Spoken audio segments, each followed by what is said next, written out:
తమిళనాడు ముఖ్యమంత్రి విజయ్ మాజీ సీఎం స్టాలిన్ ఇంటికి వెళ్ళి కలిశారు సార్. చాలా సమయం మాట్లాడారు కూడా. రాజకీయంగా ఇది మంచి సాంప్రదాయం. అంటే ఎన్నికలు ఉన్నప్పుడే రాజకీయం చేయాలి, తర్వాత ఆ రాజకీయం ఉండదు అనే ఒక సిగ్నల్ ఇచ్చినట్టుగా అనిపిస్తోంది. కానీ ఇక్కడ చాలా అరుదుగా జరిగే ఘటన కదా సార్.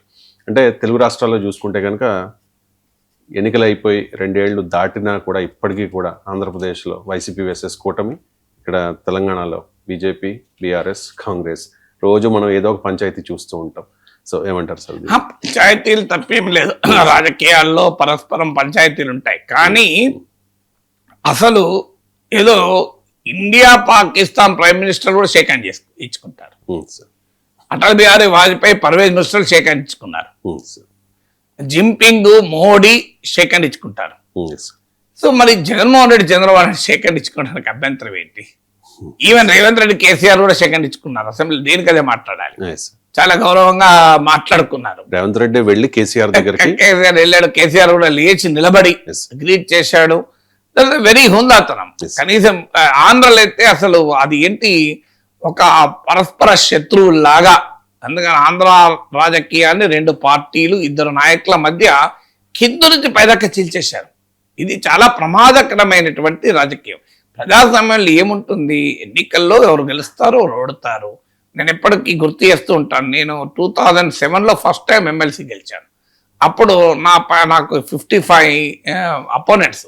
సెకండ్ ప్లేస్ టీడీపీ, మీకు third place TRS, third place BJP, 4th place TRS. So నాకు ఇప్పటికి కూడా వాళ్ళంతా మిత్రులే. వారు నా చేతిలో ఓడిపోయిన వాళ్ళు కూడా ఈవెన్ టుడే మిత్రులే, ఏం తేడా లేదు. 2009లోనైతే నా చేతిలో రామచంద్రరావు ఓడిపోయాడు, ఇప్పుడు బీజేపీ రాష్ట్ర అధ్యక్షుడు. ఎందుకంటే మా ఇద్దరి మధ్యనే ప్రధాన పోటీ ఉండే. టీడీపీ టీఆర్ఎస్లో పోటీ చేయలేదు, కాంగ్రెస్ పోటీ చేయలేదు. సో అప్పుడు నేను గెలిచాను. గెలిచిన తర్వాత నాకు ఇప్పటికి గుర్తు, నైట్ అరౌండ్ 11 o'clock ఇక క్లియర్గా అర్థమైపోయింది రిజల్ట్. వెంటనే రామచంద్రరావు నా దగ్గరికి వచ్చి నన్ను కౌగలించుకొని నవ్వుతూ, అది హిందూలో ఫోటో కూడా వచ్చింది, చాలా మంది అప్రిషియేట్ చేశారు ఆ ఫోటోలు. మీరు నవ్వుతూ నన్ను కౌగలించుకొని కంగ్రాచులేషన్స్ మిత్రమా అని చెప్పి వెళ్ళాడు. ఈనాటికి కూడా ఐ రెస్పెక్ట్ హిమ్. అలా నా కొడుకు పెళ్లికి ఆయన వచ్చాడు, ఆయన కూతురు పెళ్లికి నేను వెళ్ళాను. Even till today when Ramachandra Rao issue వచ్చినప్పుడు మీరు ఎప్పుడన్నా గమనించండి, నేను చాలా గౌరవంగా మాట్లాడాను. అఫ్కోర్స్ ఎవరి విషయంలో అగౌరవంగా మాట్లాడాను. రామచంద్రరావు విషయంలో ఎందుకంటే నాతో పోటీ ఏది ఓడిపోయాడు కదా, నిజంగా చెప్పాలి నా మీద ఇంత కోపం ఉండాలి. ఎందుకంటే ఆయన పొలిటికల్ క్యారియర్కి నేను దెబ్బ కొట్టాను కదా, మామూలు విషయం కాదు. ఆయన పొలిటికల్ క్యారియర్కు ఆయన తర్వాత 2015లో నేను పోటీ చేయనప్పుడు మళ్ళీ గెలిచాడు. సో అందువల్ల కానీ is a good friend, even today is a good friend. మీకు that is how the spirit is. నేను ఒకసారి ఆయన ఎమ్మెల్సీ ఉన్నప్పుడు ఫోన్ చేశాను. నాకు ఫోన్ చేసి నాగేశ్వర ఎమ్మెల్సీ నాగేశ్వరరావు అన్నా అన్నాడు. నేను కాదన్నా ఎమ్మెల్సీ, నువ్వు మీరన్నా అన్నా. లేదన్నా నీ ఇంటి పేరు అయిపోయింది అన్నాడు. That is the cordiality in politics. ఏంది అన్టచబుల్ పాలిటిక్స్, శత్రువులుగా ఎవరికొరు మాట్లాడుకోవద్దు, నేరమా?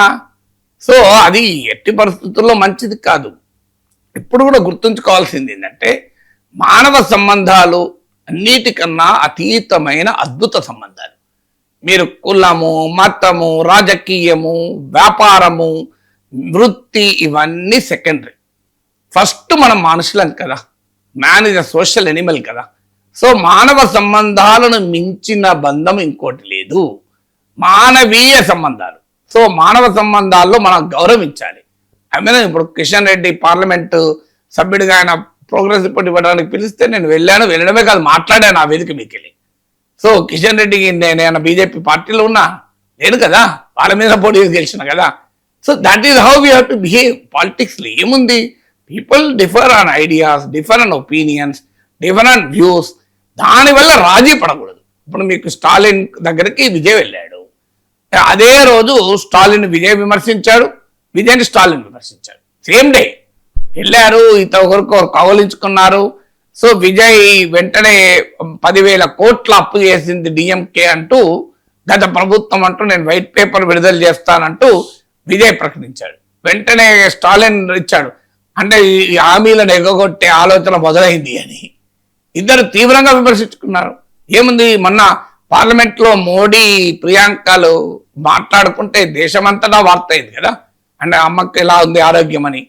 So that is the beauty of democracy. So శత్రువులు ఈవెన్ మీకు భారత పాక్ సరిహద్దులో కూడా ఆఖరికి సైనికులు కలిసినా కూడా దెర్ ఇస్ ఆర్మీ ప్రోటోకాల్, ఇష్టం వచ్చినట్టు చేయకూడదు. మీరు బందీలుగా ఒక్క ఖైదీ ఇంకొక సోల్జర్ దొరికితే ఇల్ ట్రీట్ చేయకూడదు. దాని కన్వెన్షన్లు ఉన్నాయి international. So that is how we have to behave. ఎందుకంటే మన శత్రువులం కాక రాజకీయాల్లో అదొక భిన్నమైన ఒపీనియన్స్, భిన్నమైన పార్టీలు, ప్రజలు ఎవరిని ఆశీర్వదిస్తే వాళ్ళు ముఖ్యమంత్రులు అవుతారు, ఊరు ప్రతిపక్షంలో కూర్చుంటారు. దానికి అదేదో శత్రుత్వాన్ని పెంచుకొని అధికారంలో శాశ్వతంగా ఉండడానికే మేము పుట్టామని కొందరు, అధికారం లేకపోతే బతకలేమని మరికొందరు.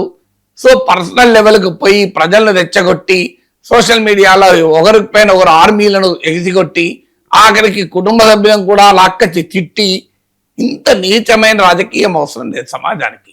ఇటువంటి నేను రెండు పార్టీలకు చెప్తున్నా, హ్యావ్ ఎ డీసెంట్ పాలిటిక్స్, లేవ్ హ్యూమన్ రిలేషన్. రాజకీయాలే, మానవ సంబంధాలే. మనుషుల్ని గౌరవించాలి, మనుషుల్ని ప్రేమించాలి, మనుషుల ఆలోచనలను మాత్రమే విభేదించాలి. కానీ మహాత్ముడైతే నేరస్తుల గురించి అదే చెప్తాను, నేరస్తుని కూడా ద్వేషించకు, వానిలో ఉన్న నేర ప్రవృత్తినే ద్వేషించు అంటాడు. నేరస్తుని ద్వేషించకు, నేరస్తుల్లో ఉన్న నేర ప్రవృత్తినే ద్వేషించు అంటాడు. కానీ మహాత్ములా మనం ఉండలేం. కానీ అట్లీస్ట్ బేసిక్ హ్యూమన్ కర్టసీస్, మనం మనుషులము, మనుషుల్ని ప్రేమించాలి, మనుషుల్ని గౌరవించాలి, మనుషులతో ఆప్యాయత పంచుకోవాలి.